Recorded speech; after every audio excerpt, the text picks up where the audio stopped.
Hello बच्चों, आज मैं आपको क्लास 7 जिसका सब्जेक्ट है मेरे पास मैथमेटिक्स, इसकी वर्कशीट नंबर 19 समझाऊंगी, जिसकी डेट है मेरे पास 1 दिसंबर 2020। आज की वर्कशीट में हम एक्सपोनेंट्स एंड पावर के बारे में जानेंगे। ठीक है, आज हम इसके कुछ रूल्स होते हैं वो करते हैं। देखो, जो जो यहाँ पर लिखा है ना वो मैं आपको यहाँ पर समझा रही हूँ। ठीक है, आपको पता है कि अगर आप 4 इंटू 4 होगा तो आप 4 की पावर 2 लिख देते हो, है ना। उसी तरीके से अगर 4 आपके पास 3 बार है इंटू में तो आप 4 की पावर 3 लिख देते हो। ठीक है ना। अब अगर मैं आपसे बोलूं कि इसको इंटू करो तो क्या आप ऐसा करने वाले हो कि पहले 4 को 2 बार लिखोगे, फिर 4 को 3 बार लिखोगे, फिर करोगे? नहीं, इसका एक तरीका होता है। ठीक है, इसके कुछ रूल्स होते हैं। वो क्या होता है, देखो, जब भी बीच में मल्टीप्लाई हो, बिल्कुल ध्यान से सुनिएगा क्योंकि बहुत इंपॉर्टेंट है ये। जब भी बीच में मल्टीप्लाई हो और आपके जो ये बेस है 4 और 4 सेम हो, तो जो पावर्स होती है ना वो ऐड हो जाती है। तो ये बन गया 4 की पावर 5। ठीक है, दोबारा बता रहा हूं, जब भी यहाँ पर बीच में मल्टीप्लाई होता है और बेस अगर सेम होते हैं तो पावर्स क्या हो जाती हैं, ऐड हो जाती हैं। अब बेस एक ही बार लिखा जाएगा, गलती से भी आप इसको बेस को 2 बार मत लिखना, मतलब इंटू करके ऐसे मत लिखना 16 की पावर 5, गलत। बेस एक ही बार लिखना है और सिर्फ पावर्स को ऐड करना है। अब आप इसका कोई भी एग्जाम्पल यहाँ पर ले सकते हो, जैसे अगर मैं कोई और एग्जाम्पल लूं, 2 की पावर 10 ले लेती हूँ। ठीक है, मल्टीप्लाई 2 की पावर 9 ले लेती हूँ। तो बेस एक बार लिखेंगे और पावर्स को यहाँ ऊपर ऐड कर देंगे, तो ये आ जाएगा 2 की पावर 19। ठीक है, तो जब भी बीच में मल्टीप्लाई हो और बेस सेम हो तो पावर्स को क्या करते हैं, हम ऐड करते हैं। ठीक है ना, तो ये आपके पास वही दे रखा है। ठीक है, अब दूसरा समझते हैं, दूसरा क्या है। अब अगर बेस तो सेम हो लेकिन बीच में डिवाइड हो, जैसे कि एक एग्जांपल लेके करते हैं हम अपना 3 की पावर 10। ठीक है, और डिवाइड में मैंने यहाँ लिख दिया है 3 की पावर 8।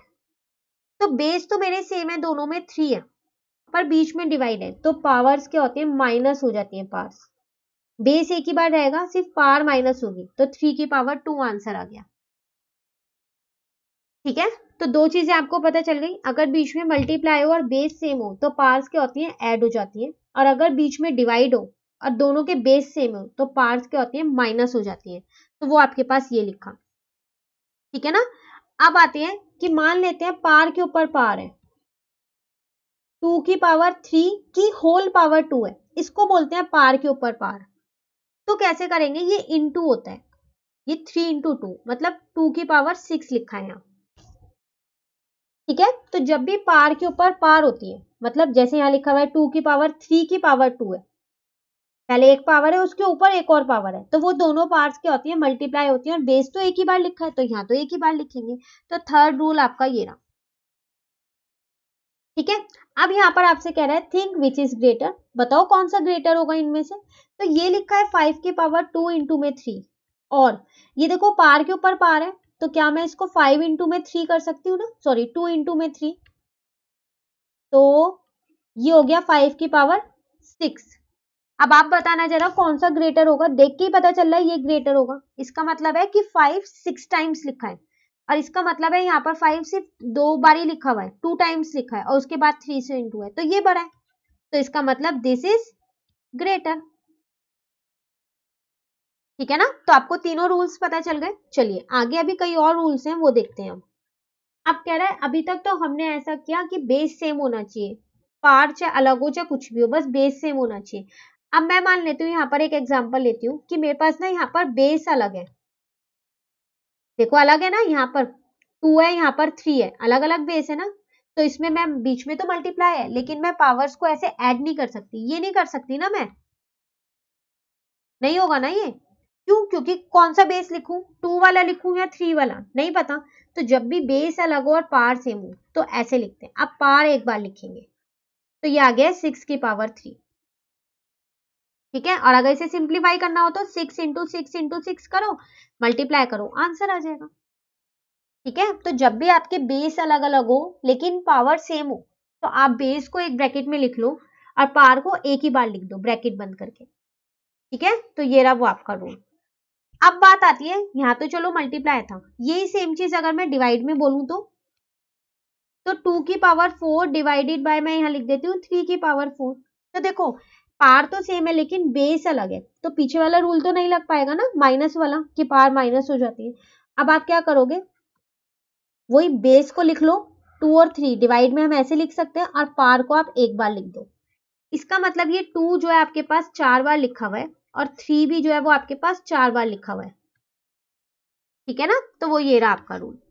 तो 5 रूल हमने किए, जल्दी से रिकैप करते हैं और उसके बाद अपने लेट्स प्रैक्टिस वाले क्वेश्चन देखते हैं। पहले हमने किया अगर दोनों के बेस सेम हो और बीच में मल्टीप्लाई हो तो पार्स क्या होती है हमारे पास, प्लस हो जाती है, ये रहा। फिर हमने किया अगर हमारे पास बेस सेम हो लेकिन बीच में डिवाइड हो तो पार्स क्या होती है, माइनस हो जाती है।